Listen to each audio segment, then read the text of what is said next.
These woods are an example of what can be accomplished without man's interference.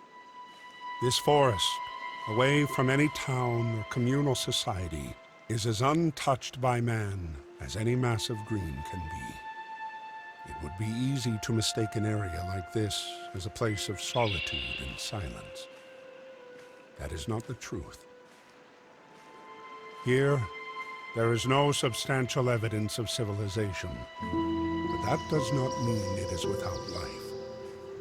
Wind and water fill the amphitheater with motion and meaning. Endless chatter of woodland beings permeates within this arborist cathedral. These are not idle conversations. It is an opera, a symphony, a concerto of unification, perfectly executed by design. There is no explanation for how these beings coexist.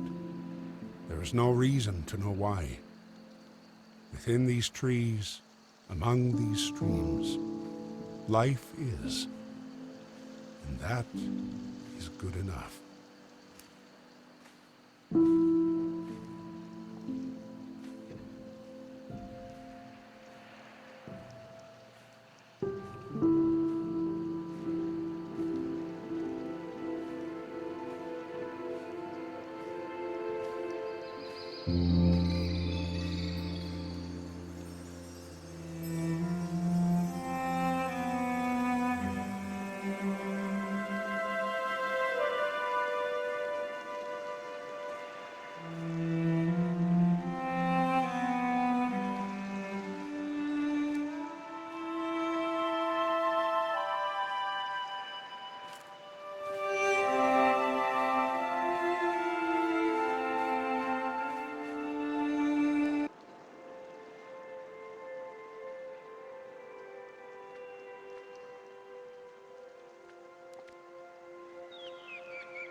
Nature is not entirely benevolent, and yet this does not take away from its beauty. Animals are hunted and eaten alive, with no knowing of anything outside of this forsaken wood. Human life is very much the same. Every day is lived knowing that any moment could be your last. But it is assumed that now is not that moment. Today is not that day. There is a desire to strive for significance, but in the end, every day ends just the same.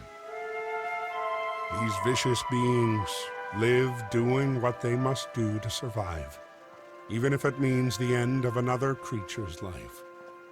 Does this make them any different than the small rodent burrowing its home within the confines of a tree to seek shelter from the outside world? Even something as beautiful as a flower can be subjected to draining the essence of other greenery to stand a little bit taller and glow a little bit brighter. There is a cruelty in nature that brings about destruction, and yet this forest still stands. Life carries on, even if it's not the life that came before.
At the heart of the forest lies a massive, ever-reaching oak, as large as a hill upon a mountain, standing alone and apart from the rest of the forest, encircled by still water.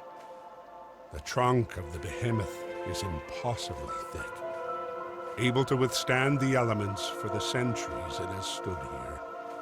The stoic branches do not sway like the other trees within the wind. Night is everlasting beneath the countless branches. No light permeates the endless leaves. There is one thing that this beast of a structure exacts more than any other being on this planet. It endures. It endures the frost of the winter, the storms of the spring.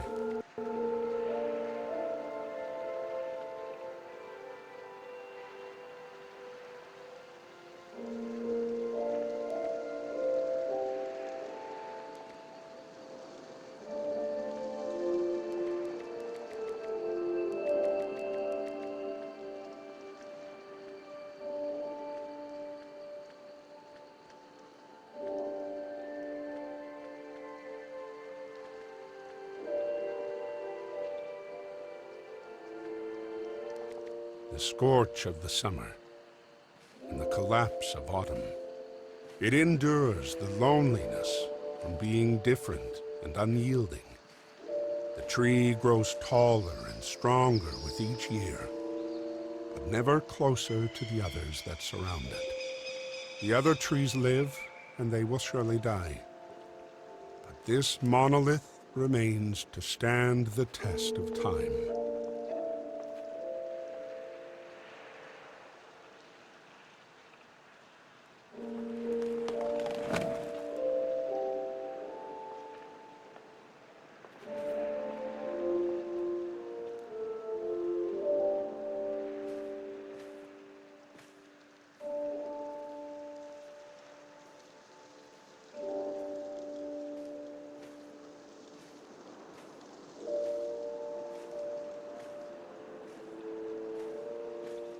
Streams cut into the wooded area like capillaries, carrying the essence of life from the top of the hills to all the organs of the forest.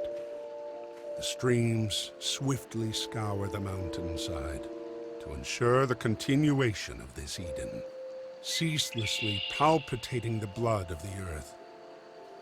Unlike a standard circulatory system, the cycle of this network of vitality does not return to its source. It only travels downward into the endless expanse of the sea, to nevertheless return as droplets in the rain. Following the streams is a sure way to reach the colossal peak, if one were not to worry about the definitiveness of gravity. There is only one way to reach that height so directly, and it requires wings.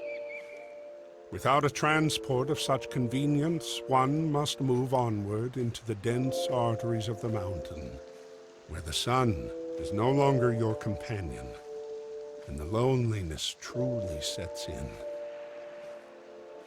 The dark takes over, and there is nowhere else but forward. There is no more going back.